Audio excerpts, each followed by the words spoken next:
We got Will Smith on this episode, and we talked to the Sharks' 19-year-old rookie about his so far short journey in the National Hockey League. And I yelled at Sean right at the top of the show. He didn't have the Winnipeg Jets #1 in his Super 16, so I gave it to him pretty good. All of that and more on this episode of the NHL at the Rink podcast. NHL at the Rink is presented by Skip, the official food delivery app of the NHL. Welcome into another episode of the NHL at the Rink podcast. It's brought to you by Skip. Skip to the good part and get groceries, meals, and essentials delivered right to your door on Skip. Sean, I'm angry at you. We would have had a perfect Super 16. A unanimous #1 this week. You went and screwed it up. How do you not have the Winnipeg Jets #1 in your Super 16? They're 15-1. They've set an NHL record for the fastest team to 15 wins. They've won 7 games in a row. How do you have the Florida Panthers there? And with all due respect to the Florida Panthers, who just lost 4-1 to the New Jersey Devils, right now, is there a better team in the National Hockey League than the Winnipeg Jets? Yes. Okay. The Florida Panthers. That is why. Now, what is it about the Panthers that you like more than the Jets? Is it the pedigree? I like everything about the Panthers better than the Jets. I like the fact that they've won. Winnipeg has never done. I like the fact that they faced adversity, which Winnipeg has not come back from yet. I think they're as deep as Winnipeg. I think their goaltending is nearly as good as Winnipeg's. I think their coach is better. And I think if you put those two teams in a 7-game series right now, it'd be unbelievably entertaining. But when it's over, the Florida Panthers are moving on. All right, listen, hey, that's fair. It goes back to philosophies, right, of how we do the Super 16. You look more of the big picture philosophy. I'm looking, I guess, a little bit more at the small picture of what have you done for me lately type of philosophy. So why do we do the Super 16? Why don't we just run the 16 teams that are in the standings? And that's a fair point. But I will say with the Jets right now, to me, there is no team better right now in the National Hockey League this season than the Winnipeg Jets. The Florida Panthers have been very good. The Carolina Hurricanes have been very good. And the reason why we do it is because there's a lot of teams that are, I don't want to say interchangeable, but there's a lot of teams, especially at the first quarter of the season, and we're seeing that this year, that are run hot and cold. You know, we know they're good, but they're struggling a little bit. So do we think like the New Jersey Devils, are they better than the New York Rangers? Possibly. They don't have the pedigree of the Rangers from last year, but hey, they possibly are. What about Boston Bruins were struggling? Well, they've come back a little bit. Tampa Bay is now struggling, has lost a bunch of games in a row, but do you believe in Tampa Bay? That's why we do it, because it's not just a mirror image of the standings. Exactly, my friend. You just made my argument for me. But with Winnipeg, they have clearly been the best team. That's my point. No, they've won the most games. They lead the league in goals for per game. They are best in goals against per game. They have the best power play in the league. Their goalie is clearly the Vezina Trophy favorite right now. They have 11 players with 10 or more points, which is the most in the league. They're rolling. They have one loss. They lead the league in comeback wins with 7. They're 7-0 in games where they've given up the first goal. And how do they do that? They play a system that works for them. They have fit everybody. I'm watching them at Madison Square Garden on Tuesday night, and we're recording this Wednesday, and I'm watching them at Madison Square Garden. Their forward line's all fit. Their defense pair's all fit. They're deep.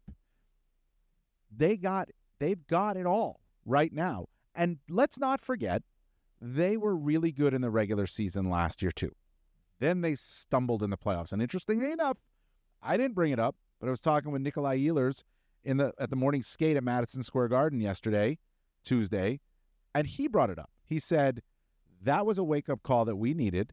That was the thing that kind of drove us through the offseason and is driving us right now, that we had a really good regular season and then we were not good, and then it was disappointing. So can't take it for granted. Reset after each game, move on, treat it all as if it's like a one-game playoff, essentially. And I think they've done that, and they've clearly been the best team this season. I think they're a great team. I think they're the second best team in the league. I think there's no shame in that. I think they can prove to be the best team. I don't think they're it now. I think there is something that teams can draw on, and they can say, we know who we are. We don't care about losing to the Devils 4-1. We know who we are. We play well when we need to play well. We have a system that we know works, and there's a confidence in us that makes us better than everybody else. That being said, you do think the Jets are a very good team. You rank them 2. They're a phenomenal team. All right. So what do you particular like about them? I like that they're relentless. Like you look at them play the Rangers last night.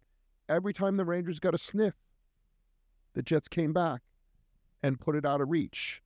So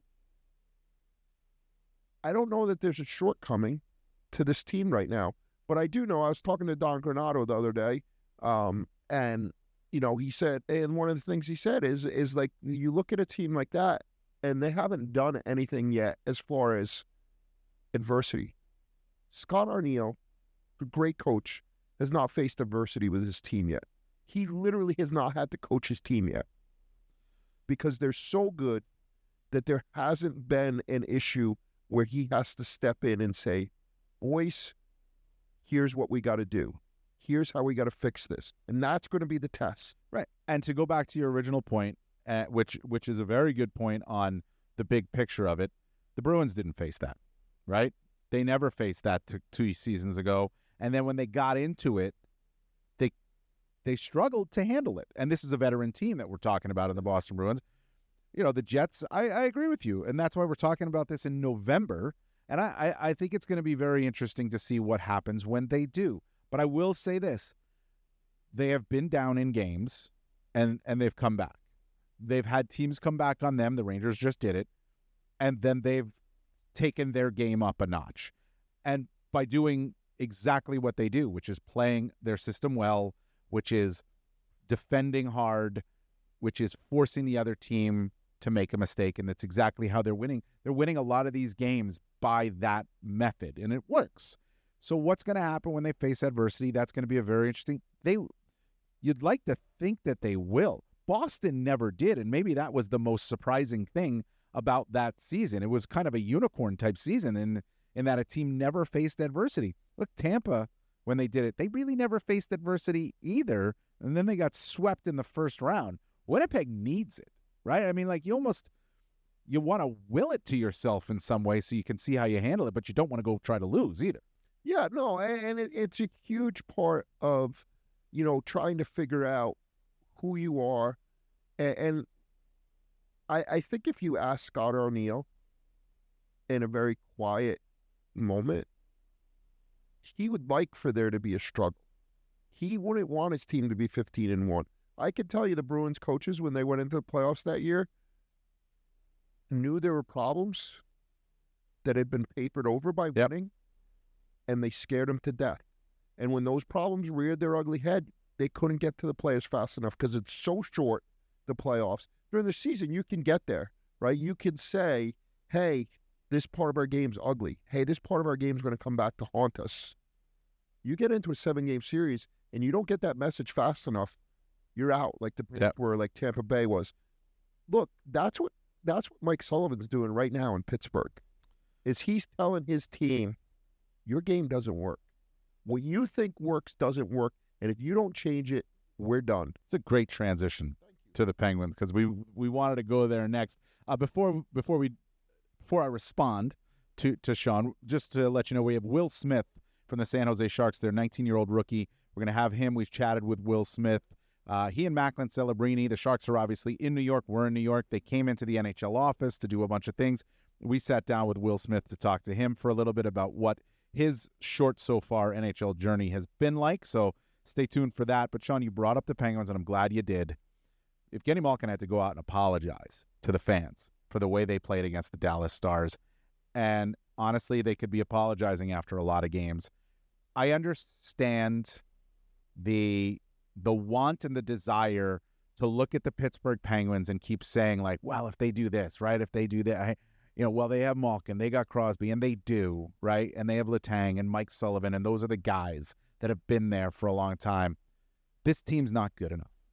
It wasn't, to me, going into the season, they were a bubble team at best for a playoff berth, but it could have gone the other way. It's going the other way right now.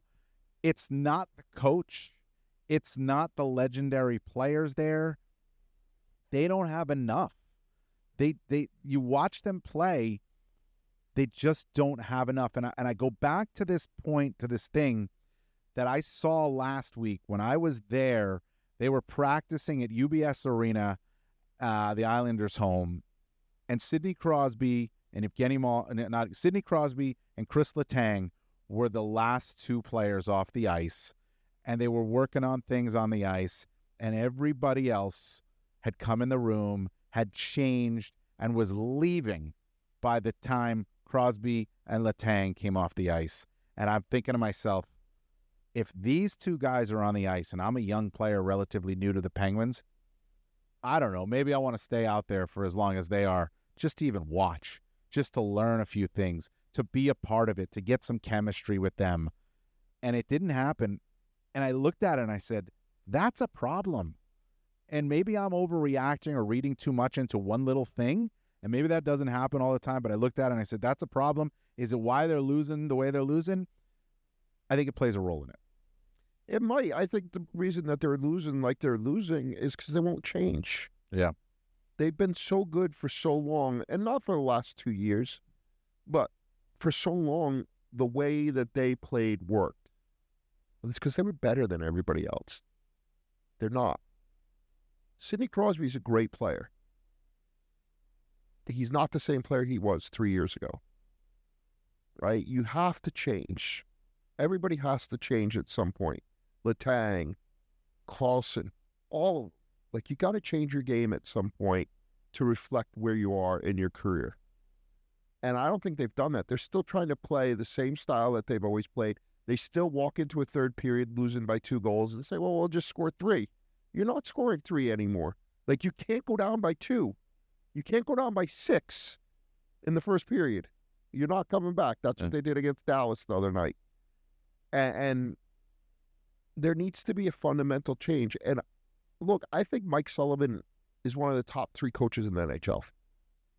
Even after all this, I think he's one of the top 3 coaches in the NHL. A lot of really good coaches lose their teams. Paul Maurice lost his teams, and now he's a Stanley Cup champion. I hesitate, though, with going there, with saying it's Sullivan who needs to change, it's Crosby who needs to change, it's Carlson who needs to change. Maybe I hesitate because if they change, I don't know if it'll be any better. You know what I mean? Like, we haven't seen them play in a different way. How do we know that way is going to be better? We haven't seen Mike Sullivan coach a different way. How do we know that way is going to be better? And I also hesitate by saying, like, if you talk about losing a team and a fundamental change, a lot of times that comes back to a coaching change because that's the first thing everybody looks at. I don't know that they find a better coach. I don't know that they find a better person to run this team. I understand your point on fundamental change, and it's certainly something that I'm sure is being explored and, whatnot, but we haven't seen it any other way, so I can't say it's going to work when the way you've done it works if the other guys can do it too. And that's the problem. They can't. They're not talented enough. It hasn't worked for 3 years. Yeah. How long are you going to keep going to it, right? Like, I keep trying to cook steak the same way, and it doesn't work. I burn it every time. Do I go find another way to do it, or do I say, I'm going to cook it the same way again? Maybe I'll cross my fingers this time and it won't burn. No, I go ask somebody and I say, how do I do this different? How can I make this better? Right. How do I not lose 6-7 to 1 again? How do I do these things? Like, to sit here and say, I don't know if it's going to be better? How can it be worse? Well, it can't be worse than it just was against Dallas. So maybe you're right, but I'd like to see them do the fundamental change with what they have, because I don't know that anybody else coming in is better than what they have. Oh, I don't think so either. Yeah. But it won't be the first time it ever happened. No, and it eventually will happen. Like, let's be honest, it eventually will happen. But I'm not surprised. Okay, I think that's my whole point on this is I'm not surprised. The Penguins weren't a playoff team last year. They weren't a playoff team the year before. I didn't think they were a playoff team this year. Maybe they're a little worse off. Also, their goaltending hasn't been very good either, right? So that's even a bigger problem. There's a lot of issues there. Maybe Lars Eller was the biggest problem, right? I mean, they traded Lars Eller to Washington. It's obviously a sign of the direction that they're going. I was joking about that. But listen, we talked to Will Smith last, Sean, before we get to the interview with Will Smith. I wanted to ask you, what is the best thing? We're over a month now into the regular season. What's the best thing that you have seen, or what do you think the best thing that is going right now in the National Hockey League? Kirill Kaprizov. Okay. Good one. Minnesota Wild. Yeah. Like, that's a franchise that makes the league better when they're going well. Like, that's a great fan base. Fantastic players in that organization. Like, and he's just alive, right? We've seen snippets of it, of how good he can be. To me, he's playing at another level this year, 2 points a game. You know, he's right there with Nathan McKinnon, and he's just a different kind of player, right? And he's so happy. And he look, everybody in the NHL loves hockey. Some people love it more than others. He loves hockey. And it's awesome to see. And it's awesome to see Minnesota doing this well. And as well as they're doing, it might be the third best team in the Central. Yeah, it's possible. I'd say right now they're second, but, you know, they could finish as third. No question about it. He's been great. We talked to John Hines about that a couple of weeks ago. Go back and listen to that episode about the Wild and their start, and it's stayed that way. For me, it's the fact that Alex Ovechkin is scoring the way Alex Ovechkin has scored before, that he's got 10 goals already. It took him, I think, until January last year to get 10 goals. It's November. It's not even mid-November. We're November 13th. So we're close to middle of November, and he's already got 10. The pursuit of Gretzky's record is on, and you know, we talked to Tom Galiti about it last week on the podcast, and I think he gets it this season. He's given himself a cushion to have a scoring slump, if you will, or a dry spell. But I just love the fact that the best scorer, the guy who will go down as the best goal scorer in NHL history, is scoring goals the way he knows how to score goals again. And he's all over the ice, too. He's moving all around. So it's not just the same type of goals that we've become accustomed to Ovechkin scoring. It's that he's a once again must-watch TV. And I think that went a little dormant last year when he was really struggling to score. He's in far better shape. Yeah. You can tell. Yeah, clearly. He trained. You can tell he was upset about what happened last year, that they struggled to get into the playoffs, that they were a non-factor once they were in the playoffs. And I think he took it to heart. And you can see the difference this year. And it's great. Look, chasing records is awesome. We have Connor McDavid, 1 point from 1,000. He's going to be the fourth fastest player to do that. Sidney Crosby, 2 goals from 600. Like, these are great storylines. And I want to see Ovi chase the record this year. I don't know if he gets it or not, but I want him to be in the neighborhood so that last 3 weeks of the season, going into the playoffs, is just magical, right? You don't know what's going to happen every night. Look, you look at McDavid the other night. We were getting ready to do a story. He was 5-6 points away from 1,000. Like, oh, we should get something ready. He might do it in a couple of days.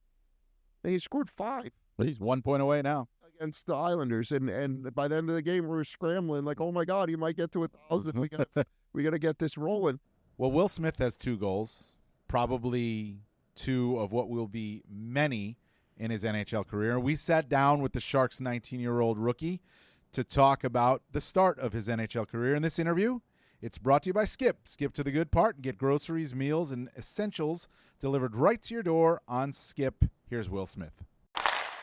Will, thanks so much for coming into the NHL office and joining us. So tell me, what's life like as an NHL player for you? Yeah, it's different, but it's obviously what I dreamed of, and it's pretty fun. So we're almost a month into the season, and obviously there's ups and downs. What's been the biggest adjustment for you?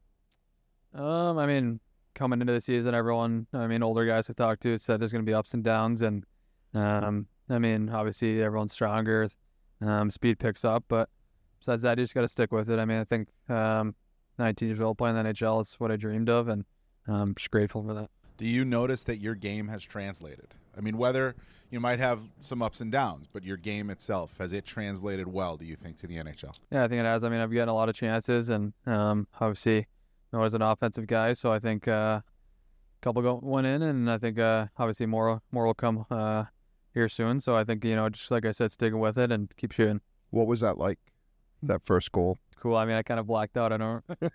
That was so quick. So yeah, it was pretty cool. All right, so though you're going to have to tell the story of scoring your first NHL goal. Let's put yourself 15, 20 years down the road. You're accepting your Hall of Fame plaque, right? What's the story of your first NHL goal? I'll say started out as kind of, I mean, obviously it took, I think 7 or 8 games, and had my chances in the leading up to that. And then first period, actually before the game, I called it. I was going to score in the first, and Connie made a great play off the wall and kind of hit me in my backhander, and it's just a shot I've done in my basement about 1,000 times, or after practice. So it worked out, and it was a nice one. Do they call you Babe now? No, they don't. So you called your shot, though. You called it. We did. So why don't you do that before every game now? Sometimes they do. We just don't hear about those, right? What do you like about San Jose? Obviously, the weather is nice. I mean, I'm a big golfer, so I think off the ice it's nice, good living, and I think the fans are great too. I mean, it's obviously not a hockey town, but our fans are pretty rowdy when we get going in that building, so it's good. You're doing this going through all of this with Macklin, and you're actually here at the NHL office with Macklin. It seems like you guys are just joined wherever you go now. Is that a good thing for you, that you get to do this with someone else? You're not on an island, essentially. 100%. I mean, it's honestly coming from college, you got older guys on the team now that have kids instead of just being a senior in college. So it's different, and to have someone pretty much the same age is really helpful. I mean, just going for dinner, or I mean, we're always together off the ice. Just hanging out. It's much better. Who's the better golfer?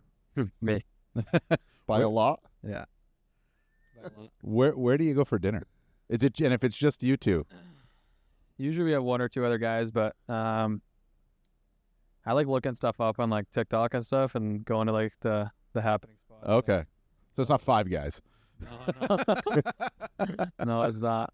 So obviously you've trained to be an NHL player for a long time, right? You've taken care of your body and done all those things. But when you get to the NHL, it's a different level, right? Like working out, food, like you just talked about going out to eat. Like, do you find that it's even more difficult than maybe it has been, just because every little thing matters now? Yeah, I mean, it's just so different. I mean, you play one night and then you're flying out and get into a city at 2 a.m, and then you got to be ready to go. So I think that part of it is obviously different than college. I mean, made it all the way to the national championship, and I think it was only 41 games, so it's double that. And like I said, you got to be ready to go every night, and make sure you're getting your work in while you can. What did college do to prepare you for all this? Well, it was my first year kind of living on my own, but obviously I had a roommate at college, and I only lived 15 minutes away. So this is my first time actually really all the way across the country by myself. So kind of had to mature a bit and figure out how to do stuff by yourself. What do you miss the most about home? I mean, I'm an East Coast guy. I mean, grew up there, and obviously, like I said, the weather's nice, but obviously I'll never not love Boston, my hometown. But besides that, just my friends and just school guys. It's always hard leaving them, and still talk to them on the phone a lot. You said you had to learn how to do some things on your own. Like what? Cooking. I mean, just living on your own pretty much. I mean, still FaceTime my mom stuff. Yeah. Stuff I need to learn how to do. So. All right. Who pays your cell phone bill? I think my parents. And I asked that question, and it's you're not the only one. I forget who it was, but it was somebody who's been in the league for about 5 or 6 years, and it was still that. It was when I was with the Buffaloes. I forget. I won't name names, but it was with the Buffalo Sabres, and they were saying, yeah, that's still the case. But that it ties you back to family, right? It's a small thing, and we're joking around, but it ties you back to family, and it keeps you connected to that. That's got to be an important thing for you, I'd imagine. Yeah, I mean, I touched on it earlier. I mean, I'm still 19, and still playing in the NHL is kind of crazy. I mean, it's something, like I said, I dreamed of, but I mean, I could still be a sophomore in college, so it still brings me back home, and I'm still a kid back there. What can you make? Well, like I said, I'm a big TikTok guy, so I like looking the stuff up, like recipes, and trying different desserts, like I'm not a cottage cheese guy, but cottage cheese, some protein powder, yogurt, honey, chocolate chips. It comes into like a little cookie dough, and you freeze it. It's my go-to dessert, or I'll just grill steaks or something like that. That's pretty good. That actually sounds pretty good. Yeah. It's not bad. I did if we take it onto the ice, and we talked a little bit about the adjustment, the speed, and everything, and scoring your first goal. Do you feel like you've made a progression from, I don't want to say the start of training camp, but really when the game started to matter from day one of that, game one of the regular season to now? Do you feel you've made that progression? If so, what is the progression? What areas? 100%. I mean, defensively, I've been trying to, get much better, and I mean that starts face-off dot too. I mean, and obviously there's stronger guys, and you got to be better in the dot, and that creates more. So I think that, and obviously just speed of the game. I think even since the first game, you could see a difference. How comfortable I feel more. I mean, it's just a whole different league compared to college. I mean, it's best players in the world. So I think once your speed catches up, everything else kind of slows down, and the thinking comes into it. Do you ever get used to this? Like, you traveled in college, right? You went places, but now you're going New York, Chicago. Like, you're going to the biggest cities in North America, playing in the biggest rinks. Tomorrow you're playing in the world's most famous arena, self-professed, by the way. Not really true. But you're playing in all these places you dreamed of as a kid, staying in really nice places. Like, do you ever get used to the NHL life? Try not to. I mean, like I said earlier, I try to be as grateful as I can. I mean, it is pretty crazy. I mean, just even coming to New York, it's as a 19-year-old being on your own with the team, and getting to play at MSG. It's something that's pretty crazy. And tomorrow I'll be looking around, and I'm just kind of taking it all in. Is anybody coming in? Yeah, I have some family coming in. Do you see the future yet? I mean, you live in the moment, but with you and Macklin, there's clearly a path for the San Jose Sharks to get back to where they were when they had Thornton and Marleau and those guys. Do you see it? Can you see the path? Can you see the future? Obviously, we got those big picks. I mean, even last year, Matt going 1 and Dickinson 11. I think everyone kind of is pretty pumped up about it. I mean, I'm just kind of seeing the young guys, and I mean, I'm one of them, so it's pretty exciting. I mean, having guys like Toph around, it's having a veteran who's won a cup, and just like that, it's cool to be a part of, and I think the fans are pretty excited. So you said you do everything with Macklin, and Macklin's living with Joe. You hanging out with Joe a lot, and what's he like? Yeah, I am. He's pretty funny. I mean, I'm over there a lot. I mean, have dinner over there, or I go there play basketball out on the street, a little 2v2, him and his kid River. So it's fun, and I mean, whatever you see on the camera is exactly what he's like. Yeah. Well, that's the way he was like his entire NHL career too. It's interesting to me because you're lumped in together with Macklin. You have to like each other, right? But it seems like you guys are similar with similar personalities. Does it fit? Do you feel like there's a fit there that you guys that this is a long-term thing? I think back to when Taves and Kane came in together, right? They liked each other, and it just fit, and we saw what they did. Yeah, I mean, it blended right away.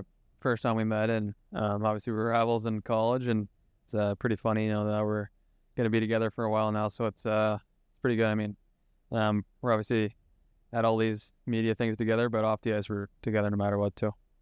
Are you guys going to fight during the bean pot? We'll see.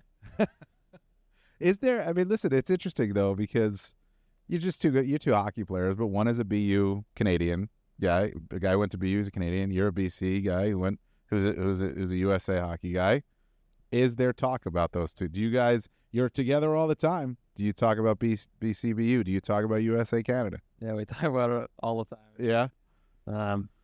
We were always kind of going back and forth at each other about our past games and stuff like that. So you can ask him about that. So what's the next bragging right? Probably the beam putt. I don't know if they played before that, but either that or World Junior maybe. So we got to see what's coming up. You got the better of him, I would imagine, is what your point is, right? Yeah. Yeah. How are you guys different? I guess you can answer that in how you're different as a player and also people. I mean, we're both very competitive guys. I mean, you're not going to get to this point if you're not. So I think as a player, I mean, he's very high paced and, obviously you've seen him play. I mean, he's pretty amazing out there. So I think, as a person, he's funny and has a personality, and he likes to make a lot of jokes and something that I like and like to hang out with. Great. Thank you so much for joining us. I really appreciate it. Enjoy New York City. Find a good place on TikTok to go eat tonight. There's a ton of them. And enjoy Madison Square Garden tomorrow. Thank you. All right. Thanks, Will. Thank you. Great stuff there from Will Smith, and that interview was brought to you by Skip. Skip to the good part and get groceries, meals, and essentials delivered right to your door on Skip. The body language when he was talking about the rivalry of BU-BC with Macklin Celebrini I thought was great, and just a little subtle like, you should ask him about that, right? That was good stuff. They should do a charity thing where you can play golf with those two. I bet you'd be awesome. It would be. Well, I was talking with Tyler Toffoli so the Sharks practiced here in New York on Wednesday, today, at Chelsea Piers in New York, and I was speaking with Tyler Toffoli about these two, Smith and Celebrini, for a story I'm working on, and Toffoli was telling me that they sit behind him on the plane, and he goes, they are always talking, saying stupid teenage things, and at times he's got to turn around and tell him to shut up, which is hilarious. And he basically was just like, you realize then the generational gap that there is, and even just Will Smith talking about finding recipes on TikTok. I know you're finding a lot of recipes on TikTok, right, Sean? I don't even know how to open TikTok on my phone. Well, he could have taught you. That would have been a whole episode. I still use cookbooks. You use cookbooks. Well, nobody uses cookbooks anymore. But you know what? Listen, hey. It was great to catch up with him. We had Macklin Celebrini on before the season. We talked to him at the Player Media Tour in Las Vegas. These two guys, I mean, look, they're going to be linked for a while. They are the future of the San Jose Sharks, but they're also the present. I mean, you're talking about two guys who are top 6 players for them right now. We know the position that the Sharks are in, but I will say I think they're a little bit better than I thought they were going to be so far at the start of this season. They've played close games. They've played strong games. They're getting veteran contributions. It's Toffoli, it's Barclay Goodrow, it's Alex Wenberg, Mikael Granlund. I like what Mike Grier has done here, the GM of the Sharks has done here, with the understanding of it's not now. Time is not now for the San Jose Sharks. It's going to be 3-4 years down the road. But he's put a lot of strong veteran players around this group to help the growth of it. And I think we're seeing it. I think we're seeing it play out on the ice. Yeah, look, they started the season awful. But they've been better since. Yeah, no, that's what I'm saying. If you take out that first 9 games, they're a representative NHL club, right? They're in that lower third maybe, but they're not non-competitive. Look, they came into New Jersey the other day, and I think that's a good Jersey team, and they won 1-0. The one goal was a kick-in own goal, but they held the Devils without a goal. Blackwood played out of his tree, and they played well defensively, and they competed against a veteran, talented team. Like, I think that's their formula for success. And you're right, the time isn't now, but what now is the time to learn what to do when the time comes. Yeah, and that's actually Ryan Warsofsky, their coach, who's also learning on the job, by the way, his first time as an NHL head coach. I asked him today about, especially with those two players, Will Smith and Macklin Celebrini, is it more coaching or is it teaching? And there's a difference, right? I mean, when you're teaching, you're showing a guy how to do something and why you're going to do something. When you're coaching, you're taking something that he's doing and trying to, I guess, make it a little bit better. maybe there's a gray area there of why they're similar, but he said it's a lot more teaching, and it's more teaching situational stuff that they're learning right now. It's how a situation can start 5-on-5, and then you don't get the puck, and then they break it out on you, and all of a sudden it's 4-on-4, right? Because there's guys trailing the play. And then wait a minute, it's 4-on-3, they've made a pass, and it's 2-on-1 all of a sudden. How you handle all these situations and what you do in these situations, that's what these guys are learning, and they're learning it at a really fast pace, but they're learning it around a lot of veteran guys too, so they're insulated. Cutter Gauthier, who's in the same spot as them in Anaheim, said the most shocking thing to him is there's no time and there's no space. And it goes in the defensive zone and the offensive zone.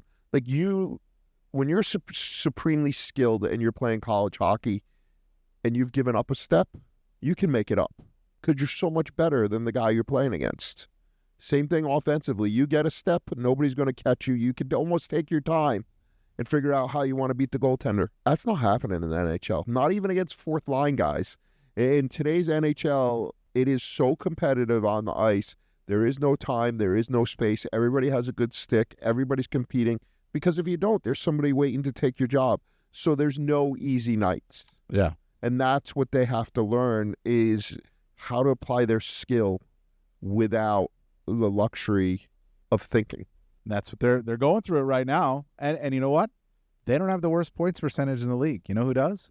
The Nashville Predators and the Montreal Canadiens are tied right now for the worst points percentage in the league. I wrote about the Canadiens a little bit in the mailbag, but I also wrote about the New York Rangers. And I wanted to go there with you, Sean, with the Rangers. Now, we talked at the top about the Jets. The Jets came into Madison Square Garden. They beat the Rangers 6-3. I actually thought it was one of the Rangers' better games of late. But you had mentioned in something in that conversation that, Scott Arniel and his team has not gone through any adversity, right? So their 15 wins, you don't know yet if they're paper wins or how you handle the adversity. Or, are they papering over problems that are underlying right now that are not showing up in games that clearly happened with the Boston Bruins several years ago? Well, you know what 9 wins has done for the New York Rangers? It's papered over problems that are becoming more evident now. And this is the beauty of banking points early in a season, is you can handle and you can work on and deal with these problems. But, Sean, the Rangers have problems. And they're not the Pittsburgh Penguins problems, right? They're not the Nashville Predators problems. They're not at that level. They're not the San Jose Sharks problems. That's a completely different situation altogether. But Mika Zibanejad commits 3 turnovers against the Jets, and they all end up at the back of the net, right? Keandre Miller is a -4. Zibanejad's a -4. We're talking about one game, but it's puck possession. And this is what I wrote about in my mailbag. It's breaking out of the zone. It's turnovers. It's relying so heavily on your goaltenders to be amazing. Forget about elite, like amazing to win you games. I mean, the Rangers won a game against the Detroit Red Wings 4-0. Jonathan Quick was out of his mind in that game. They weren't very good, and they won 4-0. They're better. They're more talented than Detroit, but Quick was outstanding. That could have been a 10-4 the other way. And that's the issues. I wrote about them in the mailbag this week, and they're starting to bubble up more, I think, for the New York Rangers. And that was my point. How, as a coach, if you're Peter Laviolette, do you go in that room after the Detroit game and you're sitting there on a 4-0 shutout and say, you know what, boys? Hard game. Oof. Yuck. It's hard. The players are going to laugh. Well, we won 4-0. Do we get tomorrow off? Yep. Right? And so you say their problems aren't as big as other teams? I say they are. They're a Stanley Cup contender. It's Stanley Cup or bust for this team. So any problems are huge problems, right? If they can't solve these, and how do you do it?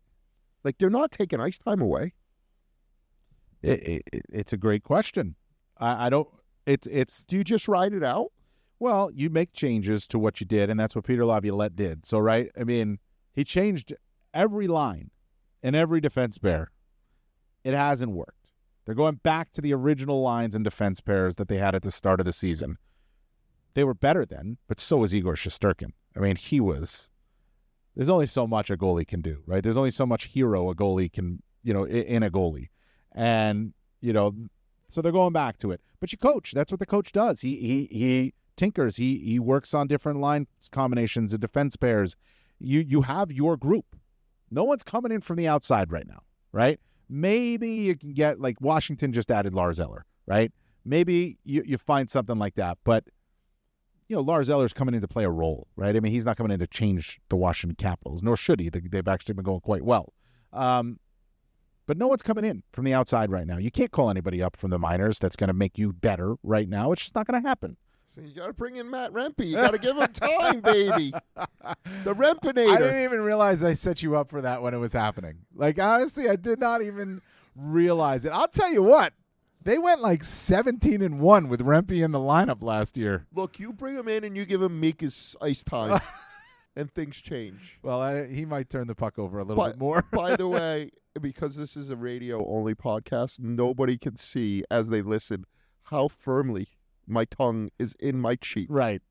Yeah. Well, I do not believe that. And, it was funny last night. I was sitting in the press box in Madison Square Garden. I said to somebody, I was like, Adam Lowry, it's Ken Weeb, who covers the Jets for Winnipeg paper. I said, Matt Rempe said he wants to model his game after Adam Lowry. And Ken goes, he's got a long way to go. Because that's a guy who knows his role. And honestly, Adam Lowry's a third-line center. He knows his role. He plays it really well, right? It's a big reason why the Jets are successful. Everybody has their role, and they're playing it well. Well, Mika Zibanejad is the number one center for the New York Rangers. He's not playing his role very well right now. Vincent Trocheck's the number 2 center for the Rangers. He's not playing his role very well right now. Keandre Miller's got to be a top 4 defenseman. Not playing his role very well right now. Jacob Trouba really is a third-pair defenseman at this point, right? So they're struggling, and it's going against them. Their problems aren't as big as the Penguins because the Rangers banked points. That's why. That's all I'm saying. They have time to work on them. They've given themselves that cushion to work on them with the intention of, we need to work on them so we become Stanley Cup ready again, right? I don't think anybody's thinking the Pittsburgh Penguins are going to become Stanley Cup ready this year, but everybody went into the season thinking the Rangers would be Stanley Cup ready, and right now they don't look any close to it, and it's issues that need to get ironed out and can't be papered over by a 4-0 win against the Detroit Red Wings. They're too comfortable. That's it. There's a comfort level there. We're Eastern Conference finalists. Here's our top 12. Here's our top 6. Here's our 2 goalies. What's pushing them? What's the grenade? I don't know. That's what I'm saying.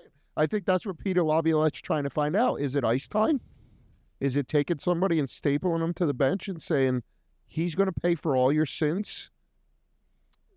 Who's afraid of their job? Well, nobody right now.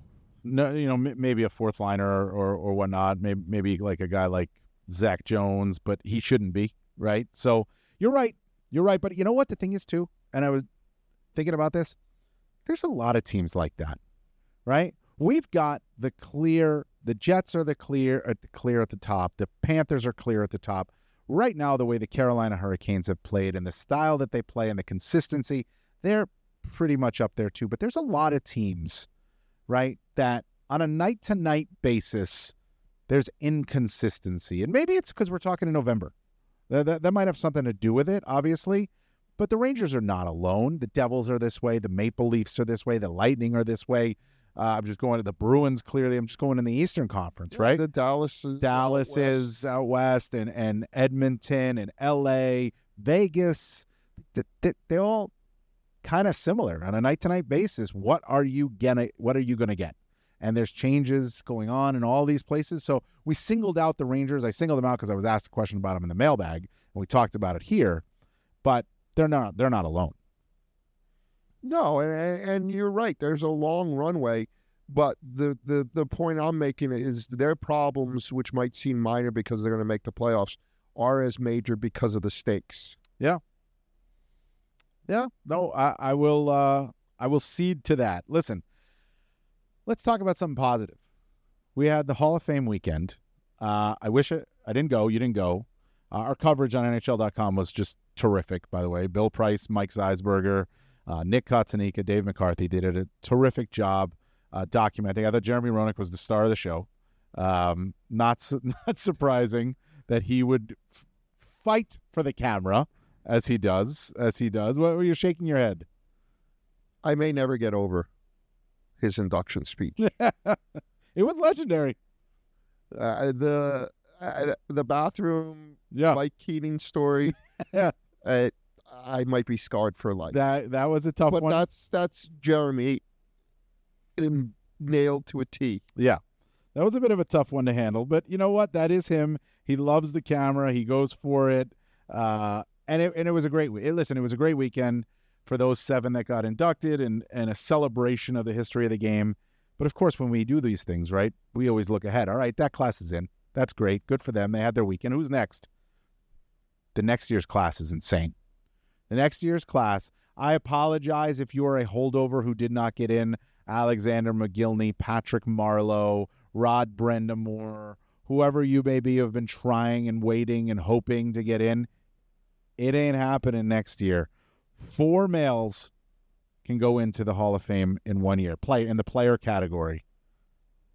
Duncan Keith, Carey Price, Joe Thornton, Ryan Getzlaff, Zdeno Chara, Tuukka Rask, and even Jason Spezza are first-year eligible candidates.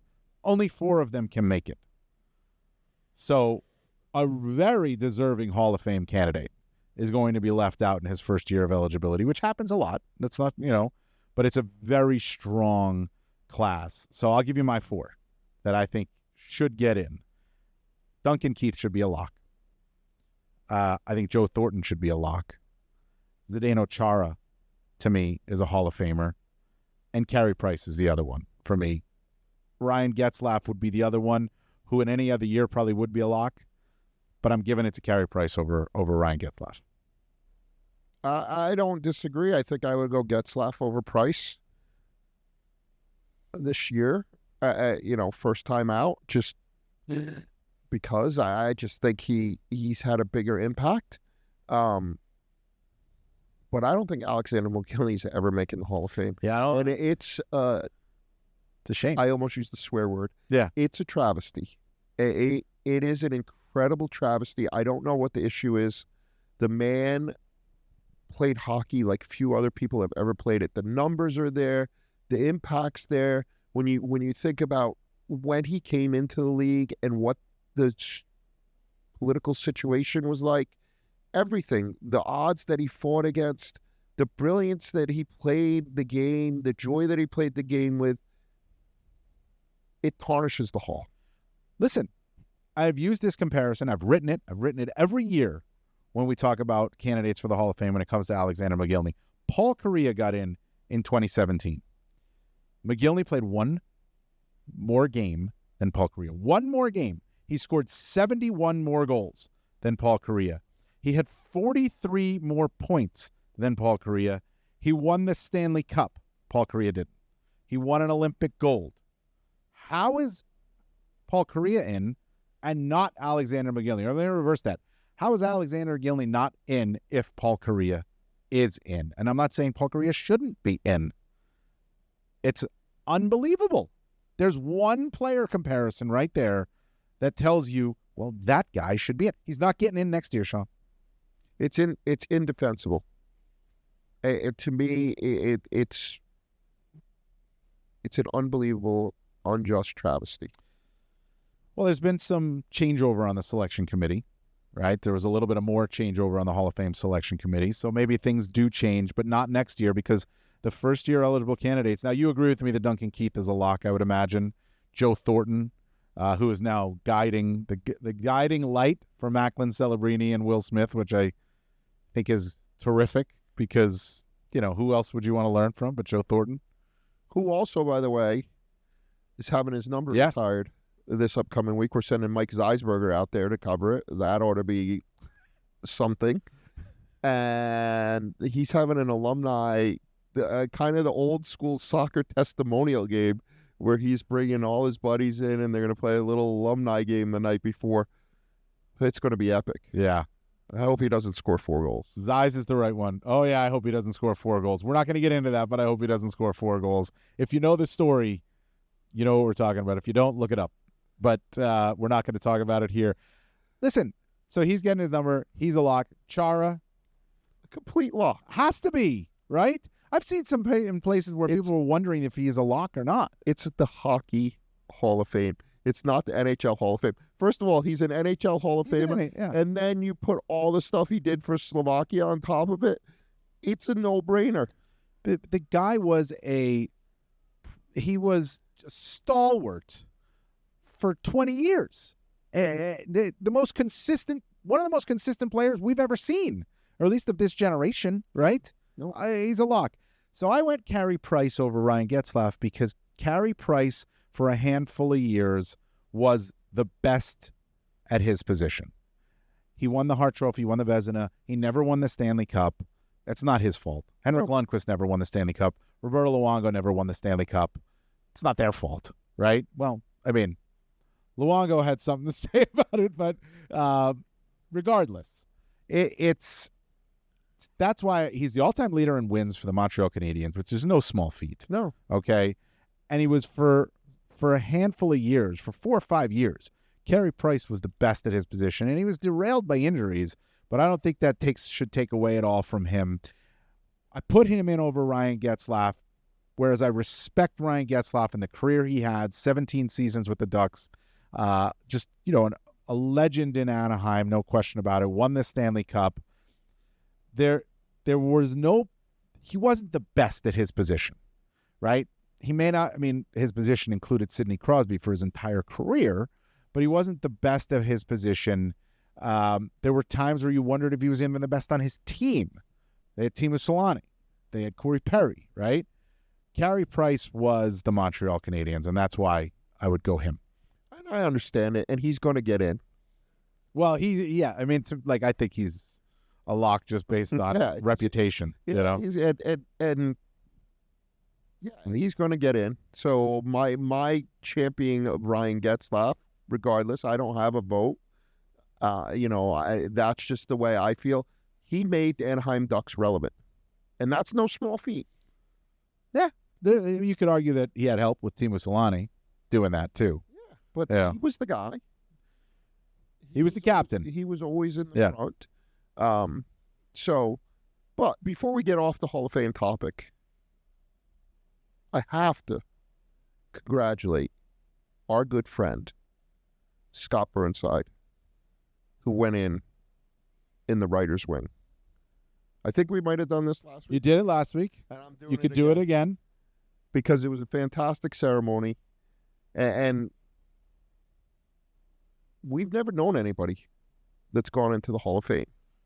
We know people who are in the Hall of Fame who have gone in, but you and I personally have never been as close to somebody as we are to Scott Burnside. And I'm go in. immensely proud. Yes. So I brought it up again. Sorry. Yeah, you're allowed to bring it up again. It's one of the cool things about what we do is we get, the Hall of Fame recognizes, not you and I necessarily, although I think you should get in, but it is one of the cool things that the Hall does in terms of recognizing those who cover the game and talk the game, the broadcasters and the writers. I think it's a great thing. I look forward to seeing every year who are going to be those two people, the broadcast wing and the writers. So it's a really cool thing, and to know Scotty and to have him, be a part of that for small fraternity now, I think it is a wonderful thing, and it should be talked about. And selfishly, the pool gets smaller every year for writers. It does. There's less and less of them, and they've become less iconic. So it was awesome. You're iconic. I'm something that begins with an I. Well, listen, hey, great for Scotty. We've got our Hall of Fame class for next year, so the selection committee doesn't even have to vote on it. They don't have to meet. It's going to be the Hall of Fame weekend was terrific. Next year is going to be one of those legendary classes. It really will be. So this was a lot of fun, Sean. We were able to do it together in person, and we had Will Smith in person as well. I think it showed. And by the way, I'm glad it's over because you're making me seasick, dude. Because I keep moving? Yes. Well, it's just, maybe it's a little nervous tick because I'm around you. Maybe. I hope everybody enjoys the hockey and gets an early start on Thanksgiving, American Thanksgiving, and we'll see you next week. You're stealing my thunder. That's my job. Enjoy the hockey is my line. So Cut his mic. He's not going to be talking anymore. I'm going to say this podcast was brought to you by Skip. Skip to the good part and get groceries, meals, and essentials delivered right to your door on Skip. Enjoy the hockey.